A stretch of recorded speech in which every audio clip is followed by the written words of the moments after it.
Meus irmãos e minhas irmãs, paz e bem, nós hoje celebramos a memória de São Gregório Magno. Recordemos-nos que são aqueles santos que sucederam os apóstolos e que são os padres da igreja chamados, e que entre eles nós temos 4 grandes. Um deles, por isso o nome Magno, é São Gregório. Hoje nós continuamos a leitura da primeira carta de São Paulo à comunidade de Corinto. Irmãos, apliquei essa doutrina a mim e a Apolo por causa de vós, para que o nosso exemplo vos ensine a não vos inchar de orgulho. Então o apóstolo se apresenta como exemplo para a comunidade. É o pai que não somente está ali ensinando com palavras, mas que ensina se apresentando também como exemplo. Com efeito, quem é que te faz melhor que os outros? Que tens que não tenhas recebido? Tudo aquilo que nós temos, recebemos pela graça de Deus. O apóstolo vai admoestar a comunidade a respeito da humildade que devem ter em relação ao outro.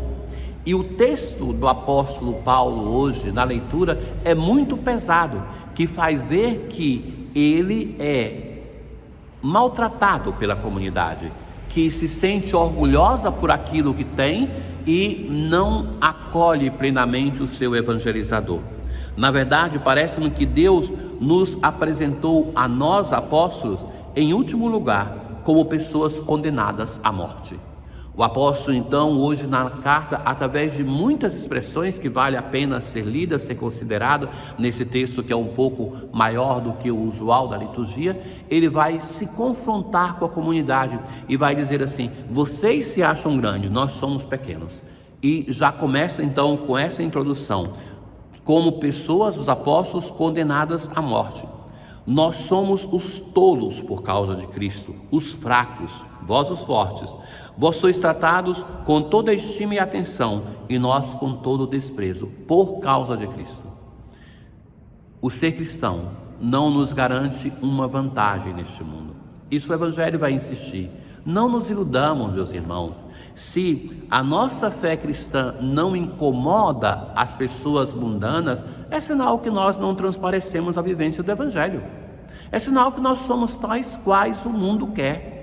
Porque os cristãos, aquelas gerações que nos precederam, foram levados à morte por causa de Cristo, como Cristo foi, porque se tornavam pessoas incômodas para os palcos, para os púlpitos deste mundo. Nós somos chamados a sermos diferentes, a vivermos de acordo com Cristo, que não foi aplaudido por este mundo, mas se foi levado à morte de cruz, por causa da opção que fez pelo Senhor. Até a presente hora, padecemos fome, sede e nudez. O apóstolo transparece uma vida que para ele não é cômoda humanamente na comunidade de Corinto, mas que ele a vive por causa do Senhor. Tornamos-nos como que o lixo do mundo, a escória do universo até o presente. Escrevo-vos tudo isso não com a intenção de vos envergonhar, mas para vos admoestar como meus filhos queridos. É interessante isso, né? Porque depois de dizer assim, todo o maltratar que ele padece naquela comunidade, ele então se apercebe que é preciso agora dizer a realidade do seu sentimento. Meus filhos queridos. Sabe que uma coisa que me sinto de admoestar aos leigos das nossas comunidades, aquelas pessoas, não somente da minha paróquia, mas tantas pessoas que escutam, tenham para com os vossos ministros uma relação de afeto, de amizade, que se manifesta até mesmo no cuidado de levar um alimento. Sabe que as pessoas não se apercebem que muitas vezes na casa paroquial, nos conventos, é difícil até ter uma pessoa que possa cozinhar, que possa preparar e o compartilhar o alimento, como faziam com Jesus, e Jesus muitas vezes estava à mesa, é uma manifestação deste afeto, a atenção para com o seu ministro. Nós deixamos diversas possibilidades, inclusive o matrimônio, por causa de Deus e do seu povo. E o povo de Deus deve aprender também a adotar os seus ministros como um membro da sua família. É esta acolhida, essa ternura que o Paulo está dizendo que não tem na comunidade de Corinto, é essa também que nos ajuda a viver com serenidade a nossa vocação, a nossa dedicação por causa do reino de Deus. De fato, mesmo que tivesse 10 mil educadores na vida de fé, não tendes muitos pais.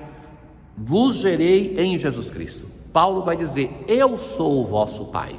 Vocês têm muitos catequistas, muitos educadores, mas eu sou o vosso pai. E essa expressão assim ciumenta do apóstolo é um sinal também de pertença do pastor que quer o bem das suas ovelhas. No Salmo responsorial de hoje, o Senhor está perto de quem o invoca. Ele está perto da pessoa que o invoca, de todo aquele que o invoca lealmente. O Senhor não nos abandona. O Senhor guarda todo aquele que o ama. Que a minha boca cante a glória do Senhor e que bendiga todo ser seu santo nome. Parece que é o apóstolo Paulo que está rezando isso, porque ele reconhece que sente na comunidade de Corinto o abandono.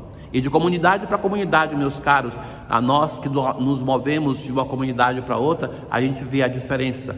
Quando uma comunidade em um local, e às vezes aquela é a desejada por diversos membros do clero, não é tanto a comodidade humana, mas a comunidade de amizade, de afeto, que faz com que nos sintamos bem. E as comunidades, elas são diferentes nessa capacidade de acolhida, e o apóstolo vive isso. Na aclamação ao Evangelho de hoje: sou o caminho, a verdade e a vida, ninguém vem ao Pai senão por mim. Jesus está em um dia de sábado, depois daquele confronto que nós já vimos sobre o jejum e a oração. Então agora Jesus com os seus passam através de uma plantação de trigo, e os discípulos de Jesus arrancam, comem e debulham as espigas com a própria mão. Os fariseus então vão chegar para Jesus e vai dizer: por que fazeis o que não é permitido em dia de sábado? Vão perguntar aos apóstolos. A pergunta aos apóstolos é para atingir Jesus, não é para atingir os apóstolos diretamente, porque eles compreendem com sabedoria que se estão fazendo isso é porque o mestre deles permite, Jesus. E Jesus então vai citar o texto de 1 Samuel. Jesus mostra que conhece a palavra de Deus e vai dizer do episódio que Davi, passando pelo local de culto com os seus companheiros, eles têm fome, e Davi vai pegar das ofertas que era destinada aos sacerdotes de alimento, vai comer e vai dar para os seus. Mas a conclusão do evangelho de hoje é: o Filho do Homem é Senhor também do sábado.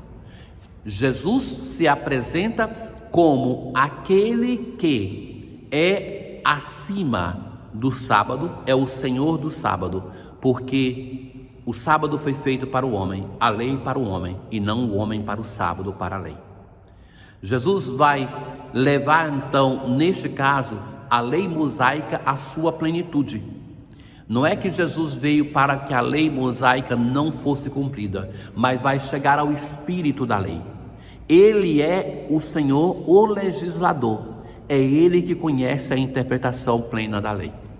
Mas, meus caros, isso também, a atitude dos fariseus, nos dá a ocasião de nós nos avaliarmos sobre um ponto, que é como anunciamos o Evangelho para os outros.